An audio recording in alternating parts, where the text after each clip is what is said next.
Sir நடிகர் அஜித் சினிமாவை தாண்டி கார் பந்தயம் அப்படி எல்லாம் பங்கேற்றாரு. இப்ப பத்மபூஷனுக்கு அவரு கிடைச்சாங்க. அவரு நான் என்னுடைய இதுல கூட பதிவிட்டு இருந்தேங்க. அன்னைக்கு மத்தியானம் வந்து என்கிட்ட தான் கேட்டாங்க, அஜித்தோட நம்பர் என்னன்னு சொல்லுங்க, உடனடியா சென்ட்ரல் கவர்மெண்ட்ல இருந்து பேசணும்னு சொன்னோன்னு எனக்கு பயங்கர எப்படியாவது போராடி அவருக்கு அதை பண்ணிக்கிட்டான். நீ வருவான் படத்துக்கு அப்புறமேல நான் அவரை பார்க்கவே கிடையாது. அவங்க அப்பா தவறுனப்ப நான் சந்திச்சதா, அதுக்கப்புறம் நான் பார்க்கல.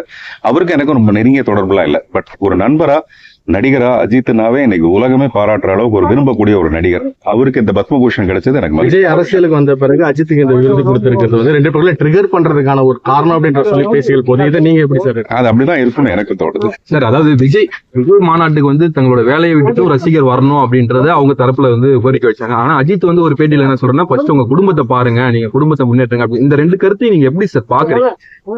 எனக்கு தெரிஞ்சு ரெண்டுமே ஸ்டண்ட் தான்றது என்னுடைய ஃபீலிங். ரெண்டுமே ஸ்டண்ட் தான். அதாவது நீங்க வந்து உங்க குடும்பத்தை பாருங்கன்னு சொல்றது எப்படின்னா, அவர் வந்து குடும்பத்தை பார்க்காம இவரை பார்க்க ரெடியா இருக்கிற கூட்டத்துக்கு முன்னாடி சொல்றாரு. புரியுதுங்களா? குடும்பம் எல்லாம் தாண்டி அஜித்னா அப்படியே தெய்வமே கடவுளேன்னு பாக்குறவங்களுக்கு முன்னாடிதான் அவர் சொல்றாரு.